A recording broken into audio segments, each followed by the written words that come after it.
What's good, GameStop, and welcome to a very special episode of the What's Good Games podcast, your source for video game news, commentary, analysis, and funny stuff every week. I'm Andrea Rene, joined by Brittney Brombacher and Kristine Steimer. And if you guys have never heard of our show before, you can find it at whatsgoodgames.com/podcast or on YouTube at youtube.com/whatsgoodgames. And some of you might remember me from my days on GameStop TV, and I've been having a lot of fun since then with these girls running our show. So hopefully you'll check it out. And we're here this month talking about some of our favorite games for the month of April, because there's some really good ones coming out this month. So Steimer, before we get into some of the newer stuff that Brittney and I are going to talk about, you're kicking it old school with Ace Attorney. I got an oldie but a goodie for you.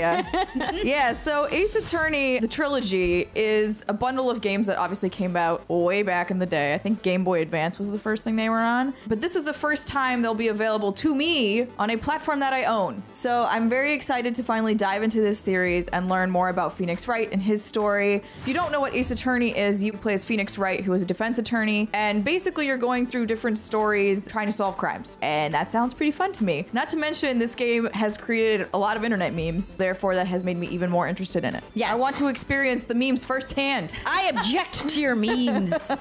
No, I don't. We like the memes. They're great. It does sound kind of like a relaxing game, just to lay in bed and solve crimes. You don't have to worry about things trying to kill you. And I don't say their life is on the line, but sort of. If they go to jail, that's not good. It's true. No pressure. No pressure. No pressure. Just reboot. Just be like, oops, I messed up. Save and quit.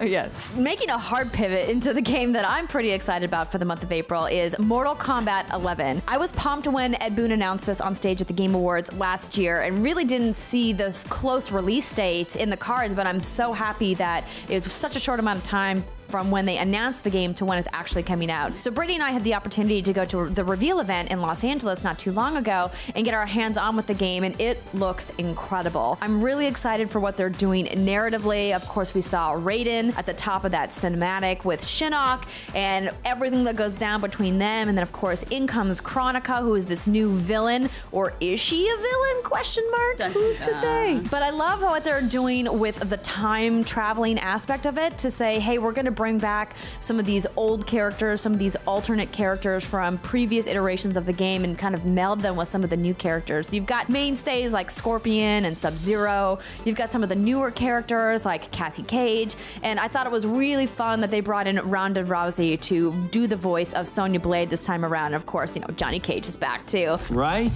I'm really pumped for everything that they're doing from a narrative perspective. I really loved what they started doing with the Injustice series and then brought that into the newer versions of Mortal Kombat. When I was playing with Brittney, I kept trying to convince her to stop and use the move list because I maybe whomped on her just a little bit. Listen, I had never played a Mortal Kombat game before, but that's something I'm looking forward to with this one, is it seems approachable for someone like me who has never really dipped their toes into it before, and I just really want to see these fatalities. Just spend a lot of time in the training dojo and really practice those just button combos. mash.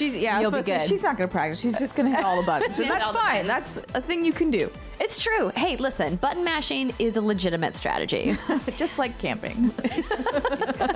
So I am very much looking forward to Days Gone. As you ladies know, I am a fan of zombies and cannibalistic things trying to eat my face. Not so much in the real world. Gosh, I hope not. I would hope not. More so in video games. And there's going to be a lot of that in Days Gone. Not only do you have the infected humans, which are called freakers, and they're not your slow, shambling zombies. They're fast, and they're strong, and they're quick, and they will kill you. You also have infected animals. You have rager bears, which are infected bears. They're terrifying. Which I thought about you, Steimer. Yeah, you thought about... Because if you want to try to kill one with a knife, like you did in Red Dead Oh, Redemption. I don't think that would work out so well. Oh my God. You have runners, which are infected wolves, and you have infected crows. So in this world that's gone south, and I think that's putting it mildly, I'm curious to dive into Deacon's story and figure out what is pushing you and motivating you to survive in this world where everything is trying to kill you. Not only do you have the freakers and the infected animals, you have humans that are not infected that also want to kill you. There's some really scary factions in the game too. It's just a lawless world, and you see him surviving, you see all these survivors that he's going to come across. I want to know what is pushing you, what is the motivation? I've always been fascinated by that in post-apocalyptic settings. The way that they're doing storytelling storyline in the open world of Days Gone is really fascinating too. You know, I had the opportunity to sit down with John Garvin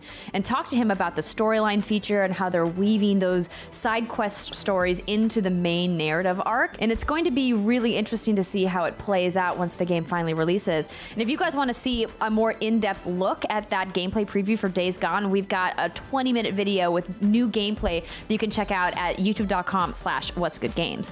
But Britt, the real question, are you going to upgrade your motorcycle all the way, or are you going to hoof it around the world? Are you a motorcycle fan? No, I usually don't use the mounts in games like this, but I think in this case, when you have these fast dudes, oh yeah, when they have these fast freakers chasing you, I'm gonna absolutely need that motorcycle. I think it's gonna be my best friend. It's gonna be the Epona to my Deacon.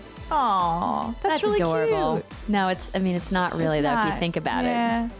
Wah, wah. But no, I'm excited to dive in. You know, it's being described as a narrative-driven open-world action game. But if you look, you have survival elements, RPG elements, there's stealth, there's shooting. They just threw everything into the pot. They threw everyone in there. And just stirred it up. And from what you played, Andrea, it sounds like it works really well. So I'm excited to find my playstyle that fits me well. We're all excited for it here at What's Good Games, and we hope that you guys learned a little bit about some of the games that we're into. If you loved what we did here on GameStop TV, you can check us out at whatsgoodgames.com/podcast, as I mentioned already, or you can catch us at youtube.com/whatsgoodgames.